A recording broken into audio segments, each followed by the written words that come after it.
Hi everyone, welcome back to Beef Reacts. And so today was gonna be a two uploader. I did the first video, which was more of a analysis, or at least my overall thoughts of season volume 1. And now today I wanted to do I'm gonna do the first 4 episodes of the World of Remnant. And yeah, before we get started, I did want to run something by you guys. So I don't know if you know this, but I don't have a profile picture. Now, I've done that kind of purposefully. So, we just hit a major milestone. We're at 1,000 subs right now.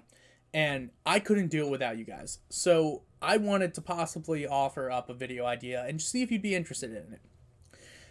So, I'm thinking of possibly, posting a video, posting like a photo or something like that, and letting you guys do open submissions to it. So, like, if you wanted to draw a profile picture, if you wanted to do something like that within a specific criteria, you could put submissions through, like, email or something like that. I'd have to figure it out, but I'm just wondering if you guys are interested. And then what I'd want to do is live react to it, and then we as a community could, like, just vote on our favorite one, and that would be, like, the profile picture for 3 months. Let me know if you'd be interested. If so, I'll try to give more details in the next video after I just figure out logistics. But yeah, besides that, let's just jump into it.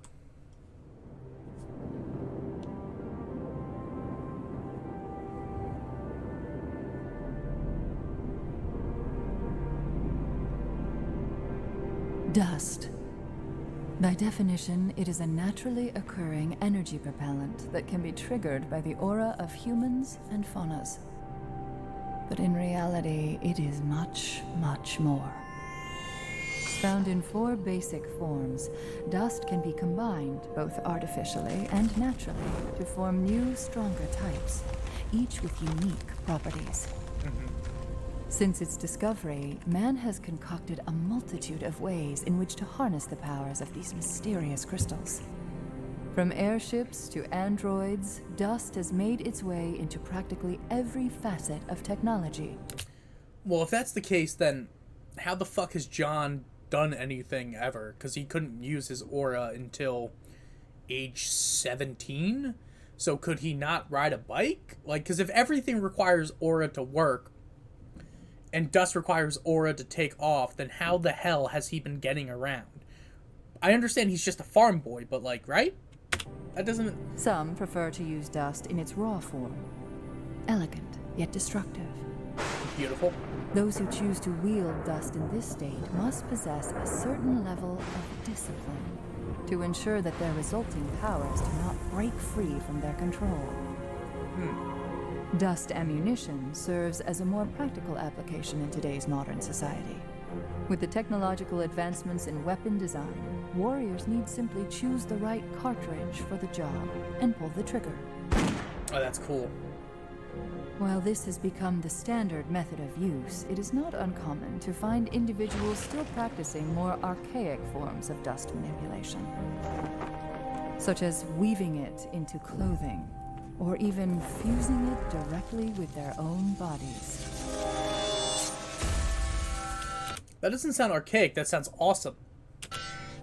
Despite working, fighting, and even turning a profit with it, humanity has still yet to understand how dust came to be, and more importantly, how their involvement with dust will ultimately change the world of Remnant. Oh, shit. Well, that's a lot. That's a lot right there. So this does open a lot of doors and asks a lot of questions of dust. Mostly the thing I'm curious about is the turn the profit, because we don't know anything about the Schnee company yet, and I'd be very interested to have Weiss's dad become a villain. I'd love to see it. Like how it's 2 sides of the same, how what he does and what the White Fang do aren't that different at all, and they're just different sides of the same extreme. Like, instead of it being like a straight line, it's kind of like a U. It's like a cool theory where it's like you know, the further extreme to one side you go, the more you become like the other extreme in general, because most extreme ideology kind of all finds itself in the same like core principles, but with different different styles of execution. No pun in, that sounds fucked up. That was really fucked up, Matt. But just different ways of going about it, basically. But yeah, so this was the Dust one. Let's get on to the next one. I'll be right back. So the next one we're going to watch is going to be the World of Remnant Kingdoms episode. Just on a quick thing, I'm loving getting the background lore, and the fact that they released this to like as intermittent, guys. I wrote a book and I really don't know how. I can't spell and I can't speak properly half the time, but I did it. It's cool. Here's the logo. But like, yeah, I'm loving getting like just this background info, and to see like the kingdoms of the RWBY world is going to be really cool to me.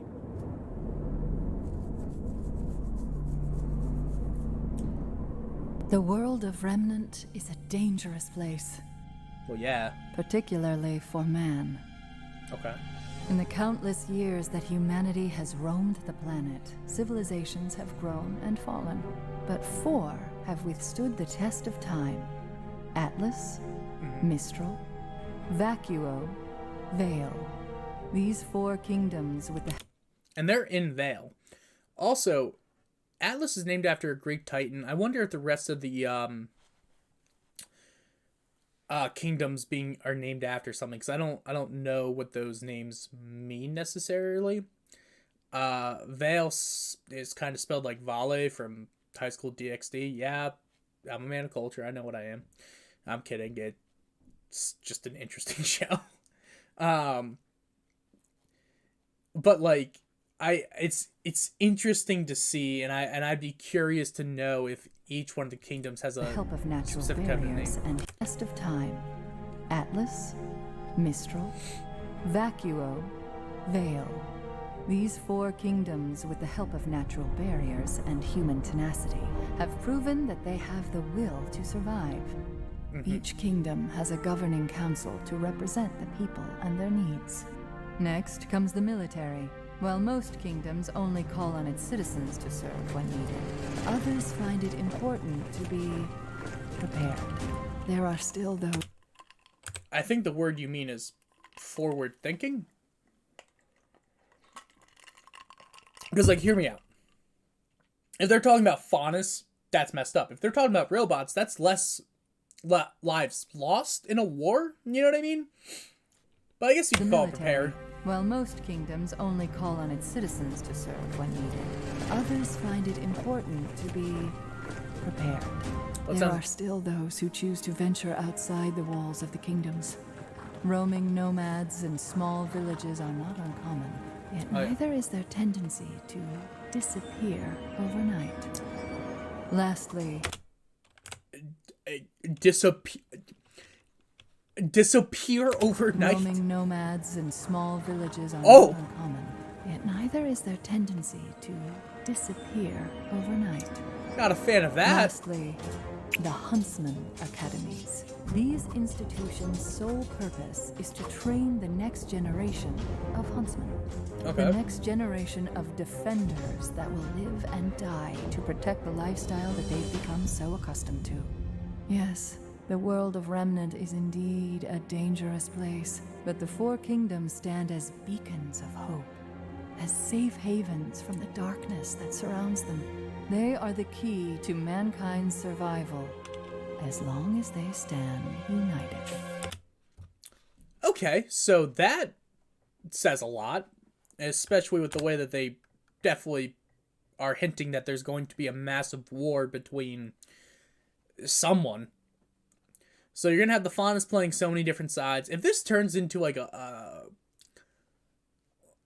dope ass, I don't want to say political drama because that's not what I mean. Because I don't mean political in the sense of like America, like you know, we get into like a warring thing where You have the Faunus working at like 5 different angles, trying to just lay it out on top, and then you have like our girls from Vale just trying to not let everything fall apart. That's gonna be really cool to see. As safe havens from the darkness that surrounds them, they are the key to mankind's survival, as long as they stand united. Nice. Okay, so that was Kingdoms. I'm going to watch the next 2, which are... And this one we are doing the Grimm. So we're going to be learning some backstory about the Grimm.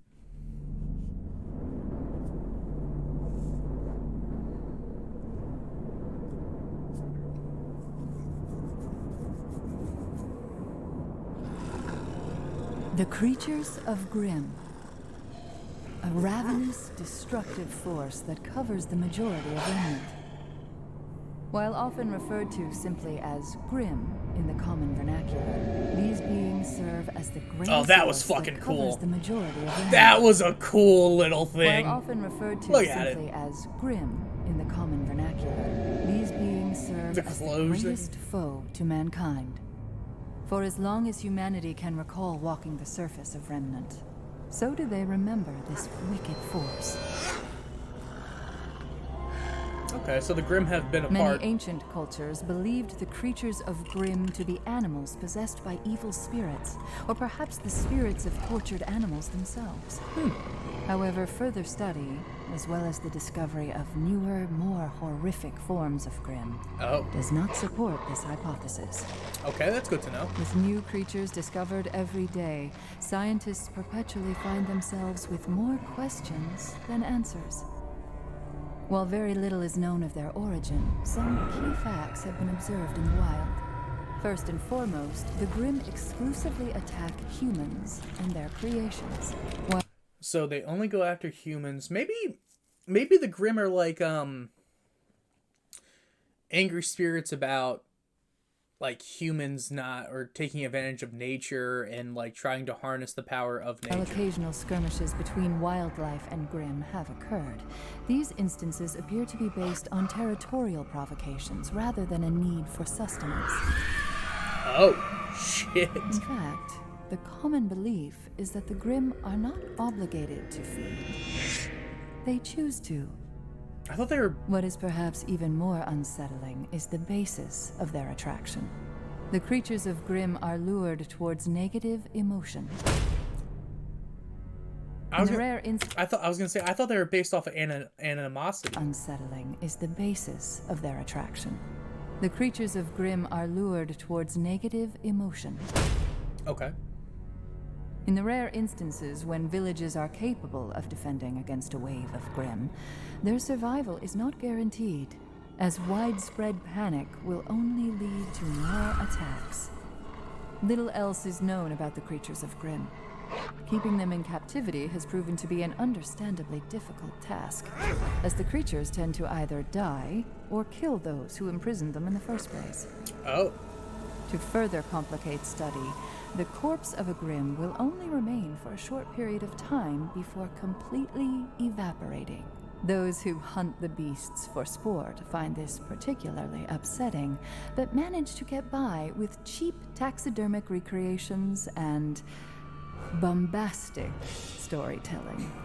Although the creatures But he's my king! of Grimm appear mindless, more delicate observation has proven contradictory. It has been noted that while younger Grimm tend to be more reckless, older Grimm, who have managed to survive their battles, have the tendency to learn from their experience and will exercise caution in the future. This perverse form of self-preservation allows the creatures to become more effective killers. And in the end, killing is all that matters. Yeah, this voice actress, I think this is the Cortana person, Jen Taylor, I think. She fucking kills it every time. Well, that was kind of more of a rehash on Grimm. Like, I feel like I didn't learn too much there, but knowing that they learn from every battle is awesome. That is so fucking cool. But so the next one we're going to do, which the last one's going to be about Aura. So I'll be right back. Alright, and the last video we're watching is Aura.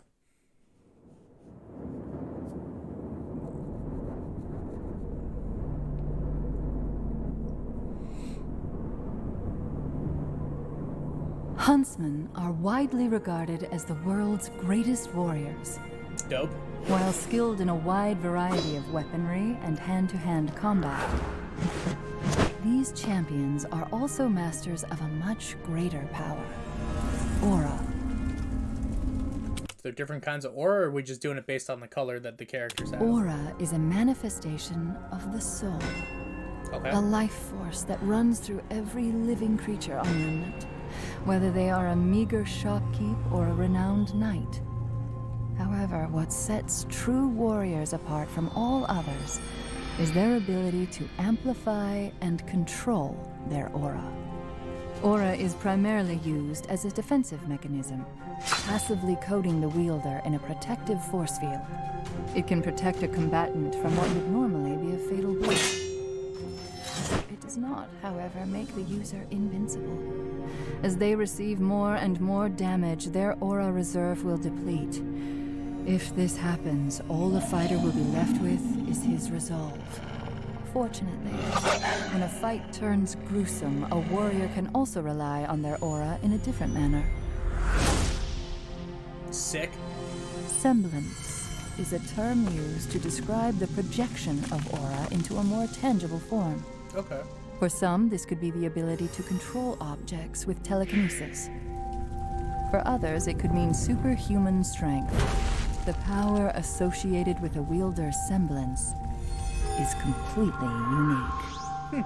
With enough training and focus, a user's aura can turn them into something much more than just a man. I love Ozpin. That's awesome. So this just raises a bunch more questions, because now I want to know what everyone's semblance is. But, yeah, guys, so, this was more of a chill video, not really much to react to in that sense. Just a lot of lore learning. Apologize if it's just a little bit boring, but honestly, I learned a lot here that I thought was really cool. And overall, the voice acting, the little motion graphics that they decided to do, like, it's such fun world building where it's like, okay, now I know there's 4 kingdoms. Now I understand what aura does and what a semblance is, which is, I guess, the manifestation of aura in, like, outside of yourself, which is just cool to know. Excuse me. But yeah, thank you guys so much for watching. As always, I post every single day. Gonna be posting tomorrow, and yeah, hope you enjoyed today's 2 videos, and peace out.